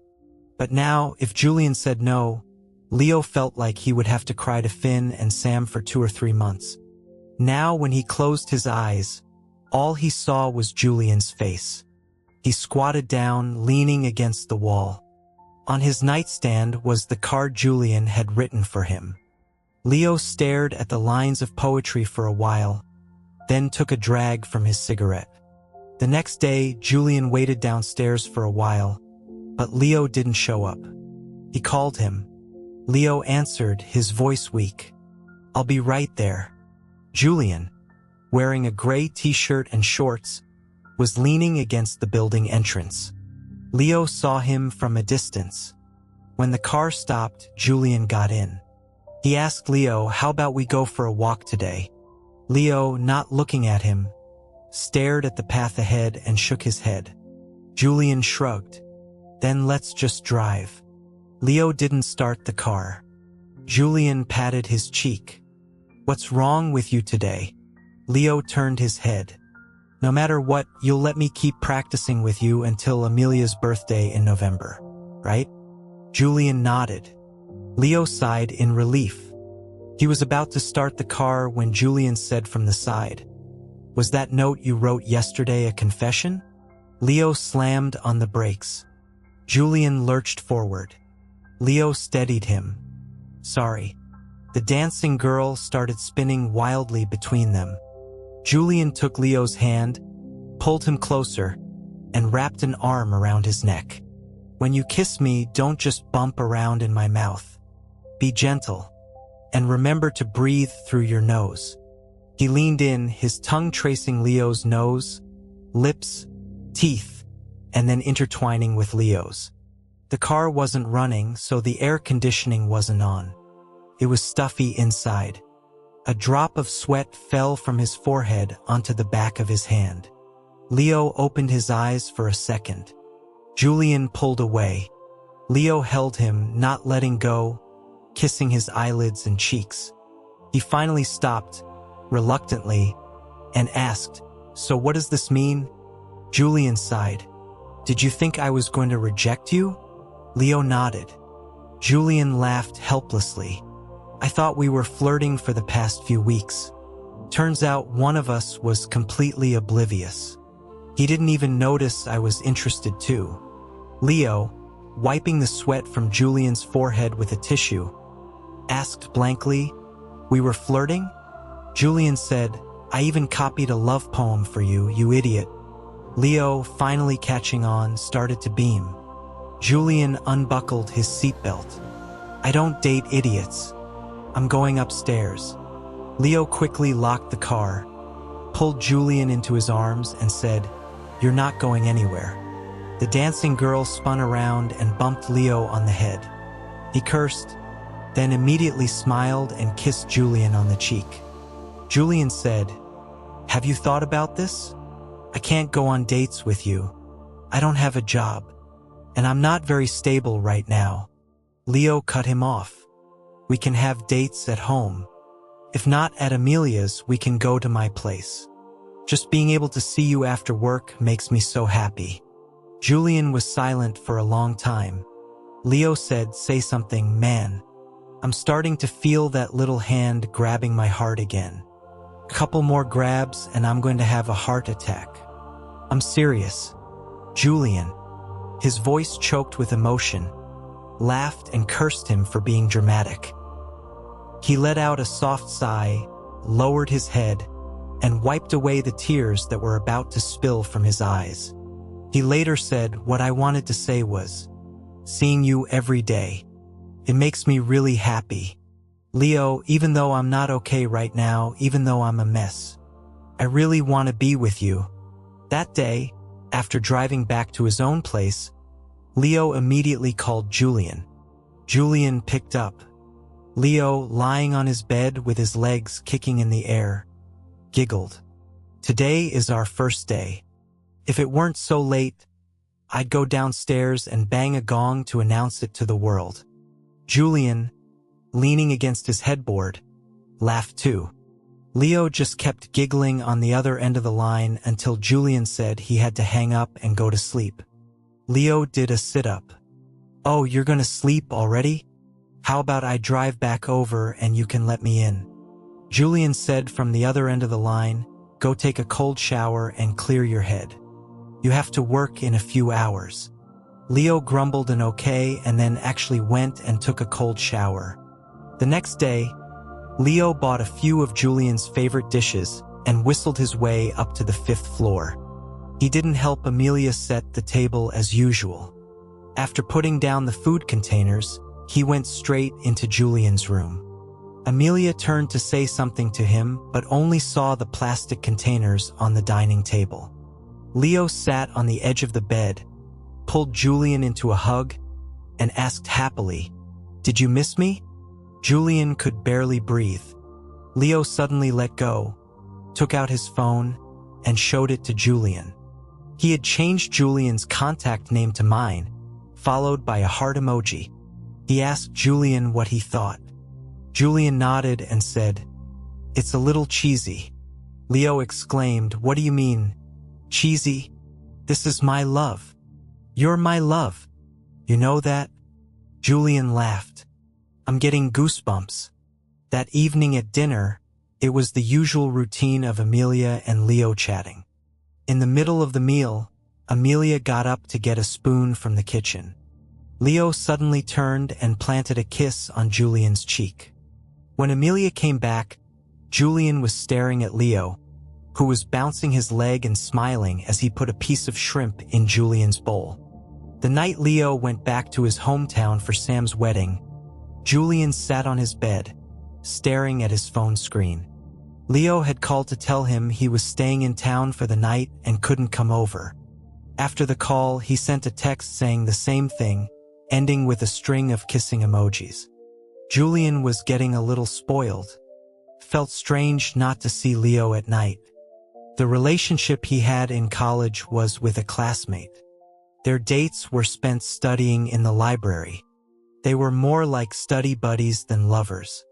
The only time he thought of his boyfriend was when he couldn't solve a problem. He couldn't even remember who had asked him out first. But that lukewarm relationship had somehow lasted for almost 2 years. It was strange. Julian thought for a long time and typed in the message box, "Are you home yet?" Leo didn't see his phone. He had left late, and by the time he got to the village, the firecrackers for the start of the banquet had already gone off. Leo squeezed into the large hall, weaving through dozens of lively tables until he found his mother. He called out, "Mom." She was cracking sunflower seeds and looked at him with narrowed eyes. "Who are you?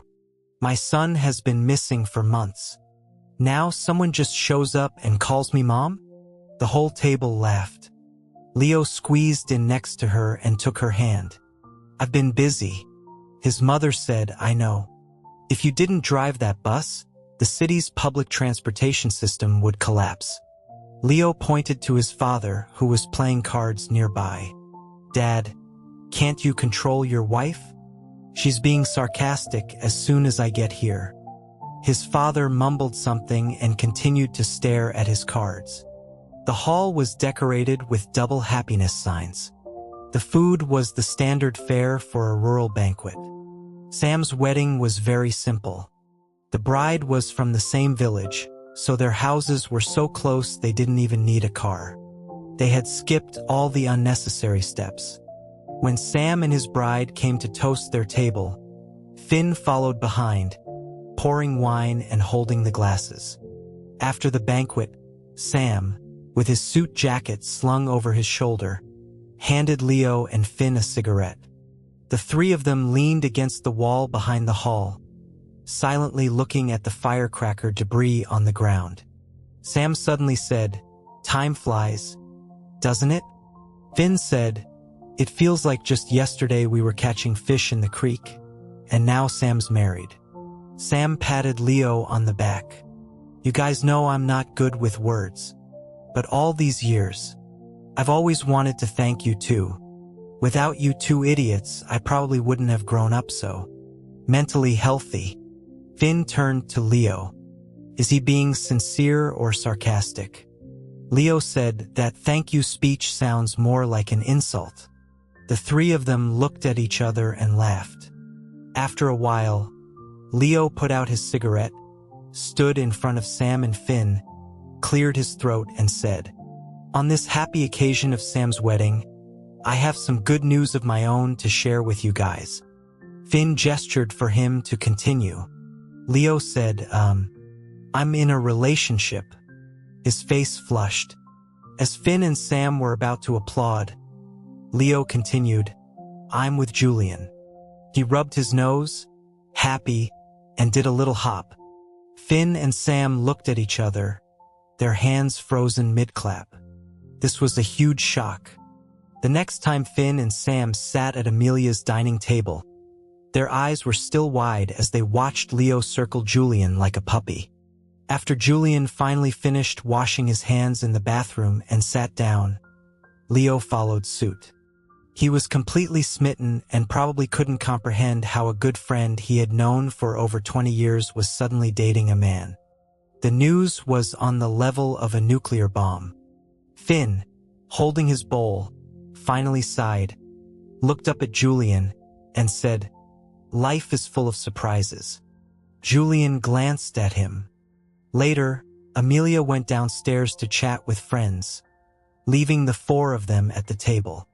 Finn said, "We're not prejudiced or anything, just a little shocked. The stylist at our salon, Art, he's gay too. Is it just me who's not making any progress in my career and is still single?"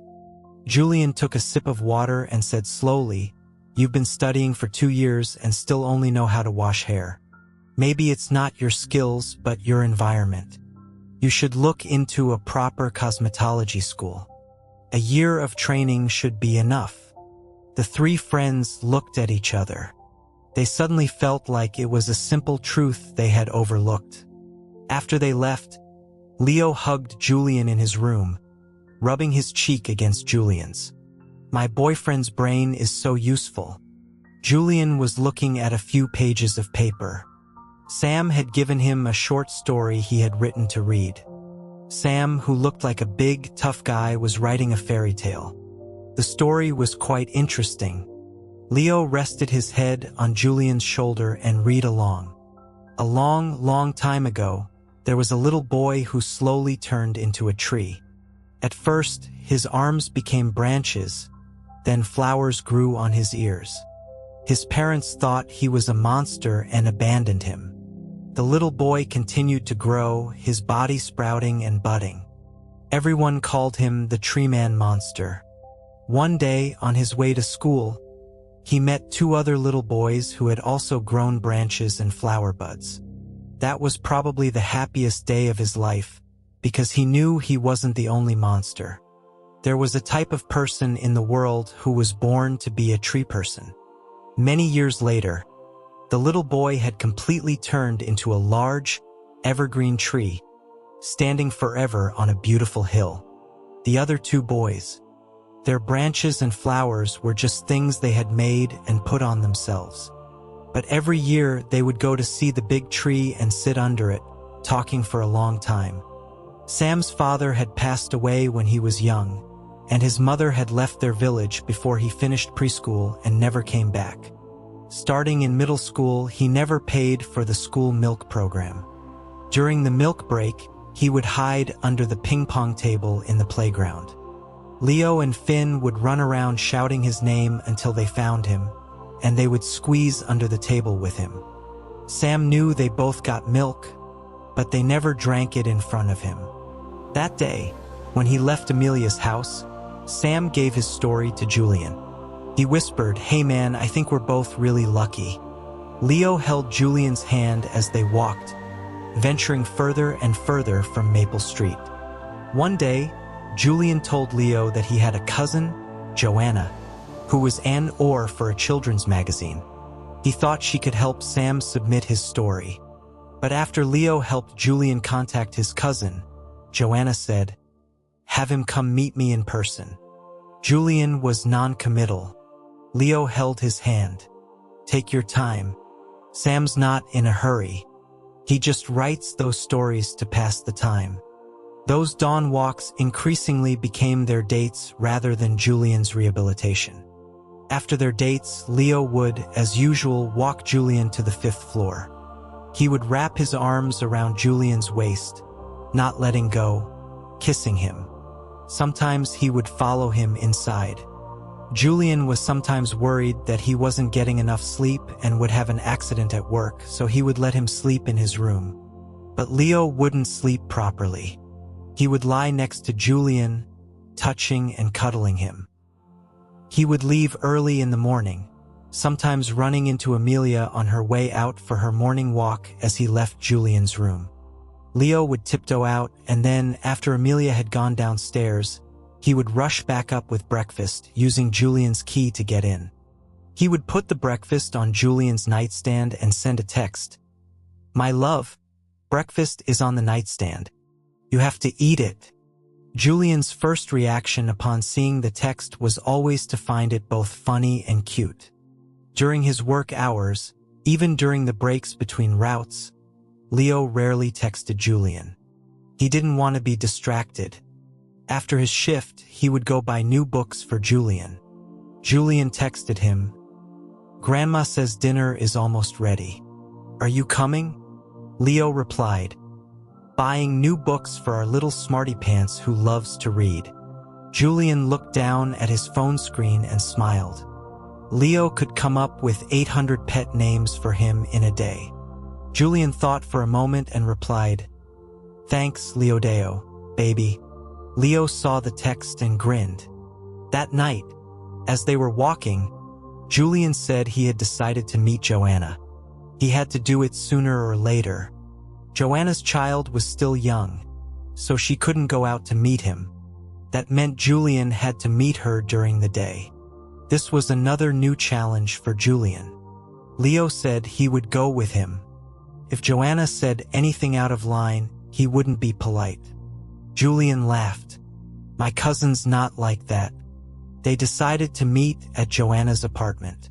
Leo drove Julian over. He watched as Julian got dressed, then hovered in the bathroom, tying his hair, then undoing it, then tying it again. Julian finally asked, exhausted, "Do I look really bad?" Leo closed the bathroom door, wrapped his arms around Julian and said, "You look great." He kissed him on the cheek. "Don't worry." That day, for the first time, Julian saw the staircase in the daytime. His grandmother's home was indeed old. The metal bars under the handrail were rusted, and the walls were mottled and covered with small ads. Leo stood at the bottom of the stairs, holding out a hand. "The pumpkin carriage is waiting downstairs, Prince Julian. Let's go." Julian couldn't help but laugh. When they reached the first floor, the Doublemint twins both turned their heads. One said, "Who's that?" "From our building." "From our building. Have you seen him before?" "Nope." Leo and Julian got in the car. The two old men were still asking each other questions. "The new people on the fourth floor, is it a man or a woman? That kid just now, was it a boy or a girl?" As the car drove through the daytime streets, Julian felt his eyes couldn't adjust to the bright afternoon summer light. Leo played soft music in the car and said, "Look, man, the little ducks at Lakeside Park are finally awake. We'll pass the City Art Museum, then turn a corner, and we'll be there." Julian squinted and didn't say much. When they got to Joanna's building, Leo said, "If it's really too much, we don't have to go up. You're not obligated to submit Sam's story for him." Julian was quiet for a moment, then turned to him and smiled. "The ball is about to start. Help me out of the carriage." In the elevator, Leo could feel Julian trembling. In a person's 29 years, there are countless stuffy days. Regrettably, none of those memories were bright or lovely for Julian. When they reached the 10th floor, Leo took Julian's hand and led him out of the elevator. The door to apartment 1001 was open. Joanna had consulted Julian when she bought and renovated the apartment, so the layout was familiar to him. Joanna was leaning against the doorway. Julian smiled at her, but Joanna suddenly covered her mouth and started to cry. She couldn't stop. She opened her arms and hugged him, repeating over and over, "You're so thin. You're so thin." The baby in the crib in the living room suddenly started crying too. Leo ran over and picked him up. Joanna finally let go of Julian and went to see her child. Leo, holding the 5-month-old baby, suddenly grinned at Julian. "Hey man, you want to hold her? She's so warm." Later, sitting on the sofa, Joanna was still muttering, "She's not just so cute. She's light to hold." And he said, "My daughter is so warm." Leo said, hold on, sis. We're not here to discuss this philosophical question." Joanna looked at Sam's manuscript and thought the story was good, that they could try to publish it. She put the papers down and looked up at Julian again. Her eyes reddened. "I was so afraid you would never come out again," she said softly. "I haven't dared to think about you for the past 2 years. Was there anything I did wrong before?" Julian smiled. "Don't think like that." Before they left, Joanna hugged Julian and wouldn't let go. Leo tried to pry her hands off. Okay, you're gonna crush him." Joanna, holding her baby, saw them off. Leo started the car. Julian was looking down. It wasn't until the car was almost out of the complex that he looked back at Joanna. Julian's tears suddenly started to fall. It was the first time Leo had seen him cry like that. He panicked and immediately pulled the car over. They sat on the side of the road for a long time.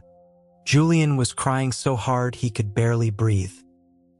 He looked down at his own hands, which were so thin they were almost just bones. Leo took his hand. With his other hand, he wiped away Julian's tears and said softly, "Cried yourself hungry? Let's go home and get something good to eat. What do you want?" Julian was still looking down. After a while, he let out a soft sigh. Just drive. Leo started the car. The streetlights outside retreated. They passed the art museum, Lakeside Park. Julian stared at the row of bobblehead pigs, then suddenly said, "I want ramen." Leo glanced at him. "No problem. Any flavor you want." Julian wiped the tears from his face. "With a fried egg." Leo smiled. "You can have it with my heart if you want." The next morning, Julian woke up before Leo. He slipped out of Leo's arms and took a breath. He traced Leo's face with a finger, touched his ear, then leaned in and kissed his lips. Leo, half asleep, smiled. "Someone's being a perv first thing in the morning." Julian said, "The alarm is about to go off." Leo opened his eyes, looked at the time, and sat up. Then he lay back down, pulled Julian into his arms, and kissed him all over. The alarm went off. Leo got up. He stood among the piles of books and stretched. Lately, Finn had actually gone to cosmetology school. He had bought a mannequin head that he said he could practice on 300 times. During his break, he came to the bus station to have lunch with Leo. Leo was sitting under a tree, lost in thought. Finn slapped him. "What are you thinking about?" Leo said bluntly, "Sex." He asked Finn if he had any experience. Finn exclaimed, "Between two guys? What kind of experience would I have?"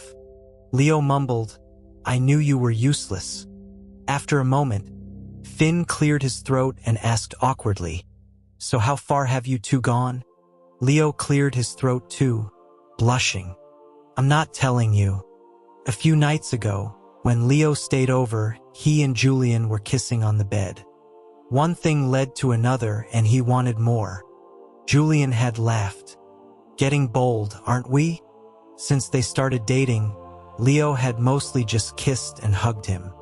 That night, he had pushed Julian down and almost went all the way. Leo, remembering this, suddenly added to Finn it was pretty exciting. Finn shouted, "Who asked?" After meeting Joanna, Leo asked Julian if he wanted to try going out earlier, maybe during the day. Amelia had calligraphy class 2 afternoons a week. On one of those days, Leo was off. After lunch, Amelia took a nap and then left. Leo had bought 2 new, better-fitting outfits for Julian. He put his arms around Julian's waist. "Our boy needs to eat more. No picky eating or you'll get a spanking." Julian laughed. Now, whether he had an appetite or not, he would make himself eat something. Leo took Julian's hand. It's hot outside in the afternoon. Listen to the cicadas. He put a small handheld fan in Julian's hand. So Julian, holding the little pink fan, walked slowly down the stairs with Leo. The new family on the 4th floor was a family of 3. Their chubby 4 or 5-year-old had enrolled in a nearby kindergarten, so they had moved here. That day, the door to Mr. Davidson's old apartment on the 3rd floor was wide open, and a few people were talking inside. Julian got a little nervous. Leo squeezed his hand. "Look at me, not at them." When they reached the 1st floor, it was probably too hot because the Doublemint twins table and chairs were there, but they weren't. Leo and Julian sat down in their chairs. For a while, they didn't speak, just stared at the flower bed in front of them. A few dragonflies flitted about. It was such an ordinary scene, but to Julian, it felt like a dream, as if he had never locked himself away for 2 years. Today was just an ordinary day in his 29th summer. Leo was talking about the large glass pond in the courtyard of the City Art Museum, that it was the last few days of the lotus season, and many people were going to take pictures. He asked Julian if he wanted to go see it. Julian was still watching the dragonflies. He said softly that was our team's design. Leo turned to look at him. Julian leaned back in his chair, looking up. "I designed it. Mr. Davidson passed away." He was actually 2 years younger than Amelia. Amelia went to the funeral at noon. Julian sat at the dining table, eating a takeout meal Leo had ordered for him. When Leo called, it was noisy on his end. "Are you eating?" Julian said he was. Leo seemed to have moved to a quieter place. "How's your appetite?" Julian said it wasn't bad. He tried hard to finish most of his food. He wasn't just trying for Amelia's birthday anymore. He was also trying to be a good boyfriend for Leo. When Leo got back and heard this, he suddenly flicked Julian on the forehead. "Hey, obsessive-compulsive need to try hard. Get out of my boyfriend. My boyfriend is already the most perfect person in the world." Julian, holding his forehead, smiled. When Amelia came back, she looked exhausted. She sat on the sofa, rubbing her legs. Leo ran over and gave her a shoulder massage. Amelia rambled on about her and Mr. Davidson, how they were comrades in arms. They had both started as teachers in a small town, then moved to the city's top elementary school, which was later renamed the Experimental School. One was the head of academic affairs, the other the vice principal, all the way until retirement. Mr. Davidson was loud and strict, and he married late. His wife was the cousin of Amelia's husband.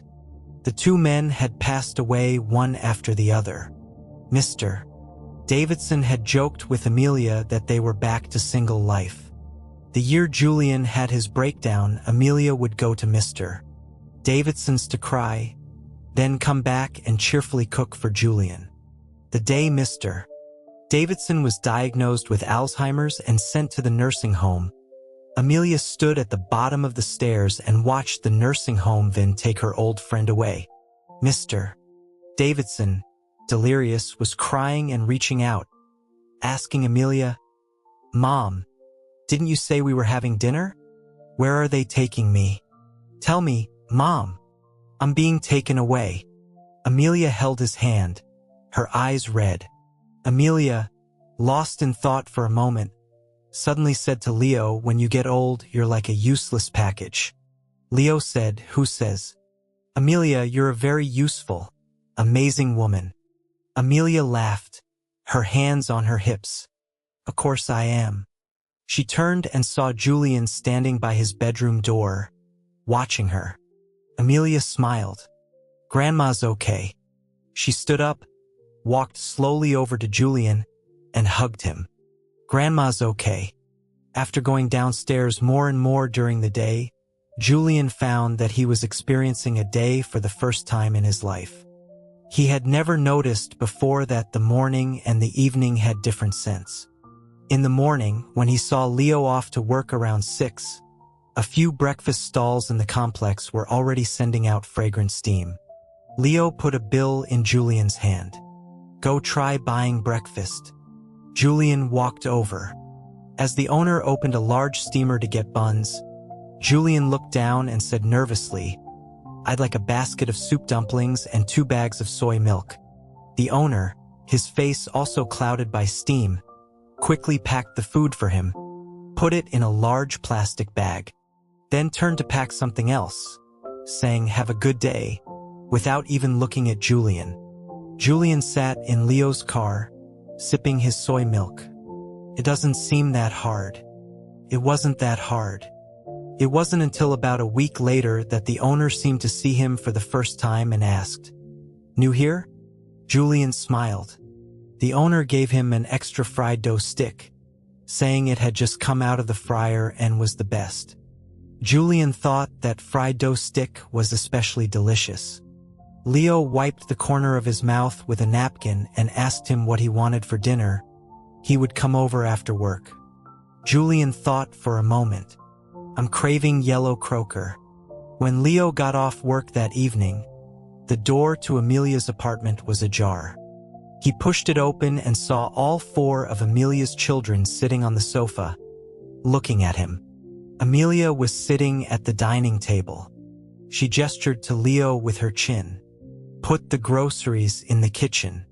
Then she said to the 4 people on the sofa, I'm not cooking. When are you four leaving? Amelia's youngest daughter, Chloe, pouted. Mom, why didn't you say, I'm cooking? Do you four want to stay for dinner? Amelia couldn't be bothered with her. She stood up to go to the kitchen. Celia, Julian's mother, sitting in the middle of the group, suddenly let out a cold, quiet laugh. You can't cook for him forever. The room fell silent. Amelia slammed her hand on the dining table, her voice as commanding as when she was herding students into the classroom. Get out. That evening at dinner, Leo put a small yellow croaker in Julian's bowl, its tail wiggling. He said he had looked for a long time to find the freshest one, but it was late in the evening and the selection was slim. Amelia held out her bowl. Get me a fresh one. Leo said, Old lady, don't eat fish. You'll choke on a bone. He put some bok choy in her bowl instead. Julian laughed. That night, Julian took his clothes to the bathroom to shower. Leo followed him in. Julian sighed. Are you so perverted now that you have to follow me into the shower? Leo said Amelia had gone out for a walk. He asked Julian if he had heard them talking in the living room that day. Julian, his back to him, took off his shirt and threw it in the laundry basket. Discussing which hotel to book, how many tables, what kind of party favors. The hotel needs to be booked early, so they're in a hurry to discuss it. Leo came up behind him and wrapped his arms around him. He kissed his shoulder. Are you okay? Julian said he was fine. He just had a bit of a stress reaction when he heard Celia's voice, so he had been listening to music on Amelia's old cassette player in his room. But Celia's voice was quite piercing. My mom used to be a singer, Julian said. Later, she became a voice teacher at a music conservatory. My dad's a university professor. He suddenly thought of Jerry again. The only time Julian had ever rebelled was in elementary school. He had left the house with his violin case, but he didn't go to his lesson. Filled with excitement and fear, he had hidden in an alley near his house. He didn't do anything else that day, just sat on a discarded chair, staring blankly, waiting for the lesson time to pass. He idly held his violin and looked up at the dried persimmons someone had laid out to dry on their balcony. When Julian looked down, he saw Jerry standing at the entrance of the alley, watching him. They made eye contact for a second, and then Jerry left.